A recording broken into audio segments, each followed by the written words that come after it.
Friends, आपका स्वागत है हमारे चैनल सक्सेस फॉर श्योर में। आज हम लोग भारत के राष्ट्रपति के नामों के बारे में चर्चा करेंगे। मतलब जब से संविधान हमारा लागू हुआ है 1950 से लेके अब तक भारत में कितने राष्ट्रपति रह चुके, सभी के नामों के बारे में चर्चा करेंगे। तो टॉपिक शुरू करने से पहले राष्ट्रपति के बारे में कुछ बेसिक पॉइंट जानते हैं। भारत का एक राष्ट्रपति होगा, इसकी व्यवस्था ब्रिटेन देश से ली गई है। ब्रिटेन देश है, इसकी व्यवस्था ब्रिटेन देश से ली गई है। भारत का राष्ट्रपति जो पद होता है वो एक संवैधानिक पद है, जिसका उल्लेख हम लोग के अनुच्छेद आर्टिकल 52 में इसका उल्लेख किया गया है। ठीक है। और भारत के राष्ट्रपति पद के लिए कोई भी व्यक्ति अगर भारत का राष्ट्रपति बनना चाहता है तो उसका मिनिमम एज कितनी होनी चाहिए? मिनिमम एज 35 ईयर होनी चाहिए। उम्र इसका मिनिमम उम्र इसका उसका 35 ईयर होना चाहिए। और उसका कार्यकाल जो होता है वो 5 वर्ष का उसका कार्यकाल होता है। और एक व्यक्ति चाहे जितनी बार चाहे भारत का राष्ट्रपति बन सकता है। ठीक है। चलिए अब इसके और एक बात, जब से संविधान लागू हुआ है अभी तक भारत में टोटल 14 राष्ट्रपति रह चुके हैं। अब इन्हीं 14 राष्ट्रपतियों के नामों को हम लोग थोड़ा सा संक्षिप्त में और एकदम अच्छे से एक बार में लर्न करने लायक समझेंगे। तो चलिए स्टार्ट करते हैं। भारत के जो पहले राष्ट्रपति है वो है डॉक्टर राजेंद्र प्रसाद। डॉक्टर राजेंद्र प्रसाद भारत के राष्ट्रपति कब बने थे? जब हमारा संविधान लागू हुआ था 26 जनवरी 1950 को। और इनका कार्यकाल 13 मई 1962 तक रहा। तो डॉक्टर राजेंद्र प्रसाद टोटल 12 वर्ष तक राष्ट्रपति के रूप में कार्य किए। सबसे राष्ट्रपति के इतिहास में सबसे लॉन्ग पीरियड किनका रहा है? डॉक्टर राजेंद्र प्रसाद का रहा है। इस तरह से एग्जाम में क्वेश्चन आते हैं, सबसे लंबे समय तक राष्ट्रपति के पद पर कौन कार्यरत रहे? तो डॉक्टर राजेंद्र प्रसाद। और एक डॉक्टर राजेंद्र प्रसाद का ये है कि डॉक्टर राजेंद्र प्रसाद जो थे ये बिहार के सिवान जिले से बिलोंग करते हैं। ओके। भारत के दूसरे राष्ट्रपति जो है एस राधा कृष्णन है। भारत के दूसरे राष्ट्रपति एस राधा कृष्णन है। इनका कार्यकाल 13 मई 1962 से लेकर 13 मई 1967 तक है। मतलब 1962 से लेकर 1967 तक है। ओके। और ये हमारे देश के पहले वाइस प्रेसिडेंट मतलब देश के प्रथम उपराष्ट्रपति भी रह चुके हैं, doctor S Radha Krishnan. Doctor S Radha Krishnan, S for Sarvepalli, ये तो हम लोग जानते हैं, सर्वपल्ली राधा कृष्णन। सर्वपल्ली राधा कृष्णन के बर्थडे पे ही प्रत्येक 5 सितंबर को राष्ट्रीय शिक्षा दिवस भी मनाया जाता है। ओके। भारत के जो तीसरे राष्ट्रपति है उनका नाम है डॉक्टर जाकिर हुसैन। डॉक्टर जाकिर हुसैन का कार्यकाल 13 मई 1967 से लेकर 24 अगस्त 1969 तक है। मतलब 1967 से लेकर 1969 तक है। ठीक है। स्मॉल डेट उतना इंपॉर्टेंट नहीं है, बस डेट ईयर में फोकस करना है कि इसका ईयर कौन सा है इसमें। ठीक है। तो जाकिर हुसैन जो थे हमारे देश के पहले मुस्लिम प्रेसिडेंट थे। हमारे देश के पहले मुस्लिम राष्ट्रपति भी जाकिर हुसैन रह चुके हैं। ठीक है। अब आते हैं चौथे राष्ट्रपति। भारत के जो चौथे राष्ट्रपति है वो है वीवी गिरी। इनका कार्यकाल 24 अगस्त 1969 से लेके 24 अगस्त 1974 तक रहा है। ठीक है। पूरा नाम जो है उनका पूरा नाम है वारागिरी वेंकट गिरी। 2 बार गिरी गिरी है तो इसमें कोई कंफ्यूज होने की आवश्यकता नहीं है। वारागिरी वेंकट गिरी इनका पूरा नाम है। और ये 1969 से लेके 1974 तक भारत के राष्ट्रपति रह चुके हैं। और ये हमारे देश के तीसरे वाइस प्रेसिडेंट, या मैंने शॉर्ट में लिखा VP, वाइस प्रेसिडेंट मतलब तीसरे उपराष्ट्रपति भी रह चुके हैं। हमारे देश के जो 5वें राष्ट्रपति है उनका नाम है फरूक अली अहमद। फरूक अली अहमद, इनका कार्यकाल 1974 से लेके 1977 तक है। ईयर इसलिए इंपॉर्टेंट है, कई बार अरेंज करने आता है। 5वें हमारे देश के राष्ट्रपति है फरूक अली अहमद जी है। ठीक है। और ये फरूक अली अहमद जी जो थे हमारे देश में केवल 3 वर्षों तक ही, यहाँ ईयर हम लोग देख ही रहे 1974 से लेकर 77 तक, केवल 3 वर्ष तक ही हमारे देश के राष्ट्रपति रह चुके। यहाँ एक बात मैं और मतलब ध्यान आकर्षित करना चाहती हूँ आप लोग का, ये राष्ट्रपति है डॉक्टर जाकिर हुसैन, वो मात्र 2 साल ही हम लोग के देश के राष्ट्रपति रहे। ओनली 2 ईयर ही, 1967 से लेके 1969 तक। ठीक है। फरूक अली अहमद हो गया 5वें राष्ट्रपति। अब हमारे आते हैं 6वें राष्ट्रपति, मतलब 6 नंबर पे 6वें राष्ट्रपति हमारे देश के जो है वो है नीलम संजीव रेड्डी। ये तो एग्जामिनर लोग का फेवरेट है, इससे कई पॉइंट आते हैं। ठीक है। सबसे पहले इनका कार्यकाल देखते हैं। इनका कार्यकाल 25 जुलाई 1977 से लेके 25 जुलाई 1982, मतलब ये 5 साल तक कार्यरत रहे हैं। इनके बारे में 3 पॉइंट मैं बहुत ही इंपॉर्टेंट बताने वाली हूँ। तीन में जो सबसे महत्वपूर्ण है ये है जो नीलम संजीव रेड्डी जो थे वो गैर कांग्रेसी थे। मतलब जब बहुत पहले जब देश आजाद हुआ था इस टाइम में कांग्रेस पार्टी का बोलबाला था। किसी भी मतलब क्षेत्र में कांग्रेस पार्टी के ही अध्यक्ष मतलब रहते थे, कांग्रेस पार्टी के ही सदस्य हेड रहते थे। तो ऐसा पहली बार हुआ था। नीलम संजीव रेड्डी गैर कांग्रेसी थे, ये मतलब ये कांग्रेस पार्टी के नहीं थे और वो राष्ट्रपति चुने गए थे। तो एग्जाम में ऐसे भी क्वेश्चन आता है कि गैर कांग्रेसी राष्ट्रपति कौन बने, तो आंसर होगा नीलम संजीव रेड्डी। ठीक है, निर्विरोध चयन हुआ इनका। मतलब नीलम संजीव रेड्डी ने 2 बार चुनाव लड़ा था। पहली बार चुनाव लड़ा तो उसमें वो हार गए थे। जब दूसरी बार उन्होंने राष्ट्रपति के लिए चुनाव लड़ा तो उसमें वो पूरी बहुमत से जीते। मतलब उसमें इनका किसी ने विरोध नहीं किया, पूरा 100 से 100% वोट इन्हीं को मिले हैं। तो ऐसे आता है एग्जाम में क्वेश्चन भी, निर्विरोध चयन किनका हुआ है, किन राष्ट्रपति का हुआ है, तो नीलम संजीव रेड्डी हुआ है। ठीक है, और एक खास बात इनकी ये है कि शपथ देत, जो इनका शपथ देत है वो है 25 जुलाई। मतलब इन्होंने शपथ ग्रहण 25 जुलाई 1977 ईयर तो ठीक है, लेकिन इन्होंने शपथ ग्रहण जो 25 जुलाई को लिया, उसके बाद जितने भी राष्ट्रपति बने सभी ने 25 जुलाई को ही शपथ लिया। और उनका कार्यकाल भी ईयर बस अलग है, लेकिन 25 जुलाई से 25 जुलाई तक इनका कार्यकाल समाप्त हो जाता है। और ये भी 5 वर्ष तक भारत के राष्ट्रपति रह चुके हैं। ठीक है, इसमें जो 7वां है, भारत के जो 7वें राष्ट्रपति है उनका नाम है ज्ञानी जैल सिंह। इनका कार्यकाल जो है, उन्होंने भी 25 जुलाई को ही शपथ लिया था। अब यहां से मैं केवल ईयर लिखती हूँ। ठीक है, 25 जुलाई 1982 से लेके, ये भी 2 साल तक कार्यरत रहे। 1982 से लेके 1987 तक इनका कार्यकाल रहा। मतलब 25 जुलाई 1982 से लेके 25 जुलाई 1987 में इनका कार्यकाल रहा। और जो ज्ञानी जैल सिंह थे वो हमारे देश के फर्स्ट सिख प्रेसिडेंट थे। मतलब सिख ये पंजाबी थे। हमारे देश के पहले सिख प्रेसिडेंट कौन थे? ज्ञानी जैल सिंह थे।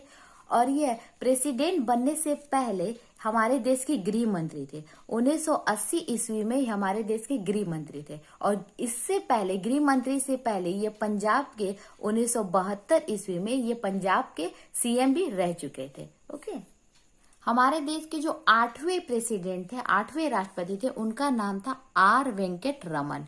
ठीक है, यहाँ आर का फुल फॉर्म, इनका पूरा नाम क्या था? रमा स्वामी वेंकट रमन, रमा स्वामी। R4 यहाँ हो जाएगा रमा स्वामी वेंकट रमन। इनका कार्यकाल जो था, रमा स्वामी वेंकट रमन का कार्यकाल जो है, ये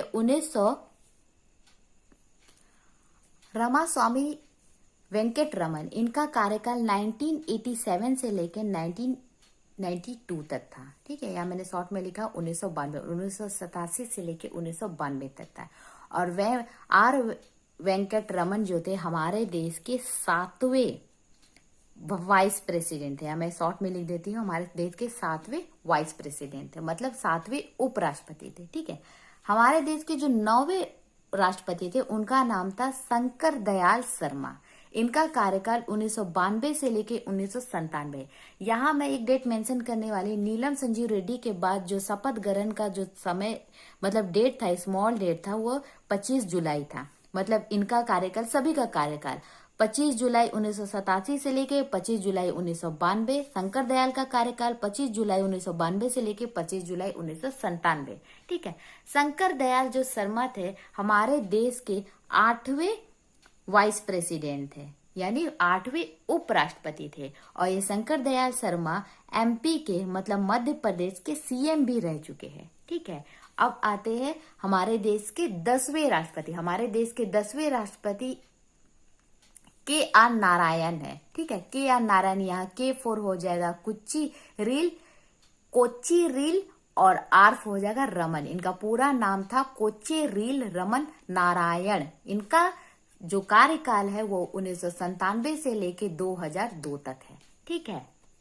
और KR नारायण हमारे देश के पहले दलित राष्ट्रपति थे। इससे भी क्वेश्चन कई बार पूछे गए, हमारे देश के, भारत के पहले दलित राष्ट्रपति कौन है? तो उनका नाम हो जाएगा KR नारायण। पूरा नाम हो जाएगा कोच्चि रील रमन नारायण। ठीक है, हमारे देश के 11वें राष्ट्रपति थे APJ अब्दुल कलाम। ये तो बहुत ही फेमस थे। इनका कार्यकाल 2002 से लेके 2007 तक रहा है।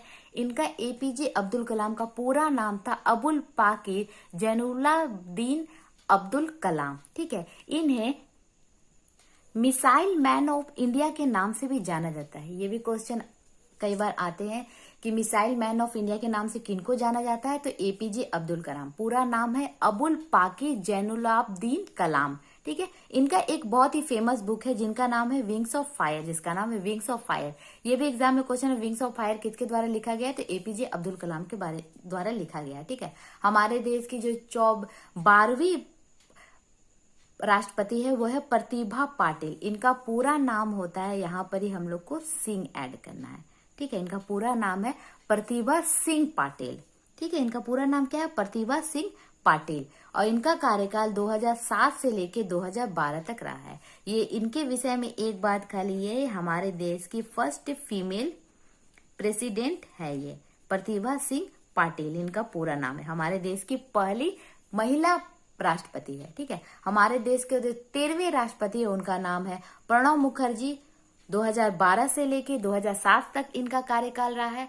प्रणब मुखर्जी जो थे, राष्ट्रपति बनने के पूर्व, राष्ट्रपति से पहले ये हमारे देश के वित्त मंत्री, रक्षा मंत्री, विदेश मंत्री भी रह चुके हैं। ठीक है, हमारे देश के 14वें राष्ट्रपति है। हम लोग के देश में अभी तक एक बार फिर से याद दिला देती हूँ, टोटल 14 राष्ट्रपति, और जो 14वें राष्ट्रपति वो हमारे देश के वर्तमान राष्ट्रपति भी है, जिनका नाम है रामनाथ कोविंद। ओके, इनका कार्यकाल ये 25 जुलाई 2017 को इन्होंने शपथ ग्रहण ली थी, अपना कार्य संभाला था, और ये अभी तक राष्ट्रपति है। अगर ईयर वाइज ठीक से देखा जाए तो 2022 तक ये रहेंगे, लेकिन जैसा कि मैंने पहले ही बता चुका है, एक व्यक्ति कई बार राष्ट्रपति हो सकते हैं, तो हो सकता है इनका कार्यकाल बढ़ भी जाए। यहाँ इनके बारे में दो बात मैं मेंशन कर दूंगी। रामनाथ कोविंद जो है, भारत के राष्ट्रपति बनने से पहले ये बिहार के गवर्नर रह चुके हैं। ठीक है, और ये राज्यसभा के मेंबर भी रह चुके हैं, राज्यसभा के ये मेंबर भी रह चुके हैं। रामनाथ कोविंद का एक बात ये भी बता दें, रामनाथ कोविंद का जन्म यूपी में हुआ है। ठीक है, यूपी में, उत्तर प्रदेश में हुआ है। तो रामनाथ कोविंद ने राज्यसभा की सीटें भी जो है यूपी से लड़ी थी। उन्होंने जो राष्ट्रपति चुनाव लड़ा था वो कहाँ से लड़ा था, राज्यसभा के वो मेंबर थे, तो वो कहाँ से चुने थे, यूपी से। राज्यसभा के मेंबर का चुनाव उनका कहाँ हुआ था, यूपी से ही हुआ था, उनका जन्म यूपी में ही हुआ है। ठीक है, तो दोस्तों ये रहा आज का वीडियो, होपफुली आपको अच्छा लगा हो। ठीक है, और लास्ट में इस वीडियो में हम लोगों ने भारत के अब तक के सभी राष्ट्रपतियों के नामों के साथ साथ उनके बारे में कुछ रोचक बातों भी जानने का प्रयास किया, और इसके ईयर भी बहुत ही इम्पोर्टेंट है, तो एक बार इसमें से देख लीजिए और उसको याद कर लीजिए। ठीक है, तो अब मैं बताती हूँ। मेरे लास्ट वीडियो में मैंने क्यूज का 2 सवालों का क्यूज रखा था, जिसमें आप सभी ने बहुत अच्छे से आंसर दिया है। कुछ का आंसर थोड़ा सा मतलब कंफ्यूज हो गए थे आंसर देने के टाइम, पर उन्होंने बहुत अच्छा प्रयास किया, सभी ने बहुत अच्छा आंसर दिया। तो चलिए मैं एक बार अपने से ये आंसर को बता देती हूँ। तो सवाल ये था, पौधे की आयु का पता पौधे के किस उत्तक के वलय को गिनकर की जाती है, तो इसका आंसर होगा जाइलम। अगर इसमें आपका कोई भी कंफ्यूजन है तो मेरे सक्सेस फॉर श्योर में जाके, प्लेलिस्ट में जाके प्लांट उत्तक, जो पादप उत्तक वाला वीडियो देख लीजिए। छोटा सा वीडियो है, पर आपके सारे जो डाउट्स है इससे क्लियर हो जाएंगे। ओके, इसमें जो अगला सवाल था, मतलब जो दूसरा और अंतिम सवाल था, पंचायती राज व्यवस्था का संबंध किस अनुसूची से है। जो पंचायती राज व्यवस्था का संबंध जो है वो 11वीं अनुसूची में है। ठीक है, यहाँ पे मैं थोड़ा सा डिटेल बता देती हूँ। 10वीं अनुसूची में हम लोगों ने पढ़ा था दल बदल है। ठीक है, 6वीं अनुसूची में हमने पढ़ा था एसटी के बारे में, केवल एसटी समुदाय के बारे में वर्णन है।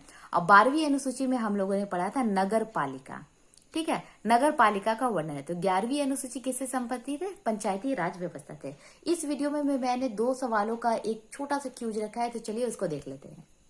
आज का हमारा जो पहला सवाल है वह है, भारत का राष्ट्रपति बनने हेतु न्यूनतम आयु कितनी होनी चाहिए। अगर कोई व्यक्ति भारत का राष्ट्रपति बनना चाहता है तो उसका मिनिमम एज कितना होना चाहिए। ऑप्शन इस प्रकार से है, ए 35 ईयर 35 वर्ष, बी 25 वर्ष सी 30 वर्ष, डी 40 वर्ष। ठीक है, क्वेश्चन नंबर 2, भारत के प्रथम मुस्लिम राष्ट्रपति कौन थे। आपके ऑप्शन है ये, ए doctor APJ Abdul Kalam, B फारूकीद्दीन Ali Ahmad, सी नीलम संजीव रेड्डी, या फिर डी जाकिर हुसैन। मुझे बिल्कुल अच्छे से पता है इसका सवाल, इसका आंसर आपको पता है, तो इसका आंसर जो भी आपको लगता है ठीक इन ऑप्शन से कमेंट सेक्शन में देने का प्रयास कीजिए। वीडियो देखने के लिए बहुत बहुत धन्यवाद।